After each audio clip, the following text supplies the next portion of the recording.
Au nom du Père et du Fils et du Saint-Esprit. Amen. La paix de Jésus soit dans votre maison, sa paix et sa joie. Alléluia. Nous lisons le Saint-Évangile selon saint Luc, chapitre 9, versets 1 à 6. Jésus envoie les 12.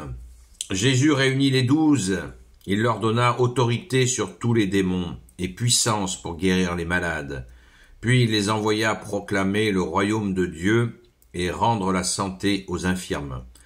Il leur dit, ne prenez rien pour la route, ni sac qu'on accroche à son bâton, ni pain, ni argent, n'ayez pas une seconde tunique.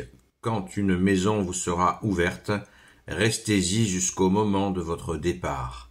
Mais là où on ne vous recevra pas, ne sortez pas de la ville sans avoir secoué la poussière de vos pieds, ce sera un témoignage contre eux. C'est ainsi qu'ils allèrent, parcourant les villages. Ils proclamaient partout la bonne nouvelle et multipliaient les guérisons. Alléluia, merci Jésus. Toujours une grande joie de penser aux saints apôtres sur la route, envoyés par Jésus. C'est magnifique, merci Jésus. Alors il y a les conditions de cet envoi. Apôtre veut dire celui qui est envoyé. Eh bien, il y a des conditions.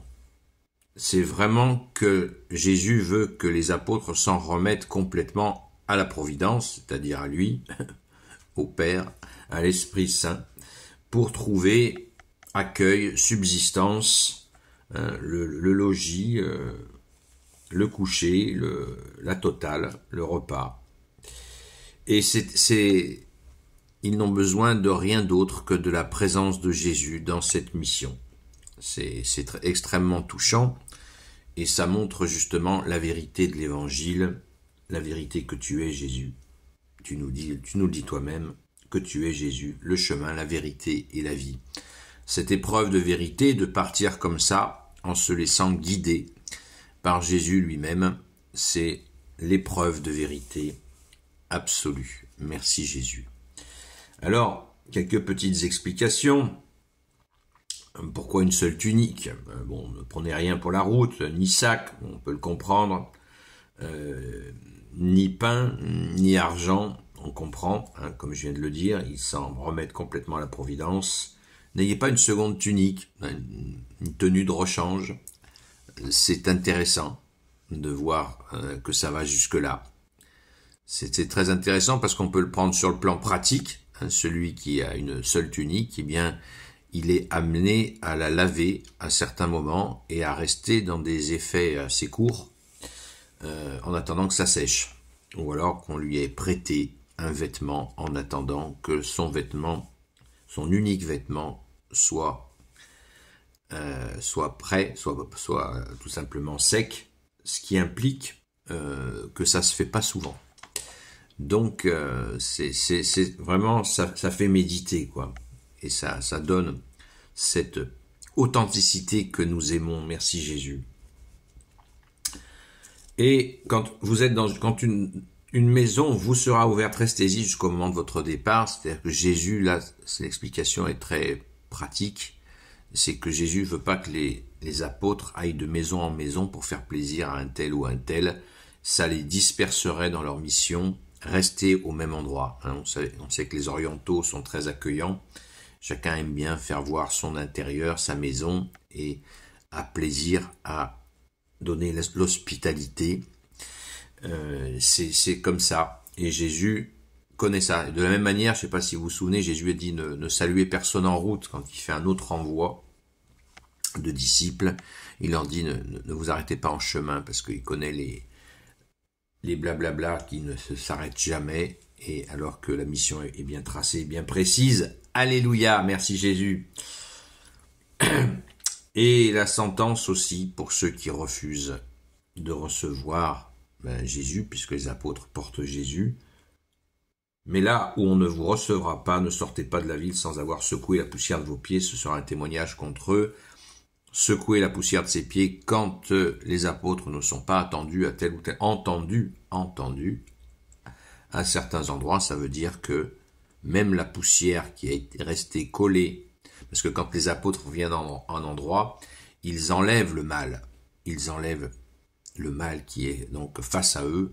Ils prient et ils prient Jésus qui enlève le mal. Alors si les gens refusent que ce mal leur soit enlevé, eh bien, même la poussière qui était restée collée aux pieds des sandales, Jésus leur dit de la laisser. Vous voyez, ce sera un témoignage contre eux et c'est une sentence terrible puisqu'à certains moments Jésus dit Sodome et Gomorrhe auront été mieux traités que ce qui attend ceux qui ont refusé justement tous ceux envoyés par Jésus. C'est à méditer parce que c'est puissant. Hein. Et on nous dit enfin, c'est ainsi qu'ils allèrent parcourant les villages. Ils proclamaient partout la bonne nouvelle et multipliaient les guérisons. On nous spécifie ici les villages seulement, pas les villes, les villages. Eh bien, c'est tout à fait naturel puisque Jésus, comme pour lui-même, ne veut que les apôtres commencent par étapes. On a peu d'informations sur ces envois. Le retour de ces envois, on en a un petit peu. Sur un moment des disciples qui disaient qu'ils avaient vu Satan tomber du ciel. Et Jésus leur dit, ne vous réjouissez pas de commander les démons. En les chassant, vous les commandez. Vous avez autorité sur les démons. Ne vous réjouissez pas de cela. Réjouissez-vous que vos noms soient écrits dans les cieux, afin que tous les serviteurs de Jésus, les apôtres et les disciples qui ont été envoyés, ne s'enorgueillissent pas. Voilà, c'est pour cette raison que Jésus leur a dit ça. Et c'est tellement sage et juste. Merci Jésus. Alléluia. Donc, rendons grâce pour cet envoi des 12. Cela nous remplit de joie et surtout, ayons l'humilité de ne pas nous autoproclamer apôtres, comme hélas certains le font. C'est absolument à éviter. Voilà, nous ne sommes pas des apôtres. Jésus a nommé 12 apôtres. C'est ainsi et c'est notre joie. On se réjouit. Cultivons les talents que Jésus a déposés en nous et surtout gardons l'humilité. Gloire, l'humilité et le service. Amen. Comme tu l'as dit Jésus toi-même, bien mieux que moi. Alléluia. Gloire au Père, au Fils et au Saint-Esprit. Amen. Ô Jésus, toi qui peux tout et qui portes tout. Toi le Sauveur, toi l'Emmanuel, je te confie toutes celles et ceux qui regarderont cette vidéo ainsi que leurs proches selon ta seule volonté, ô Jésus.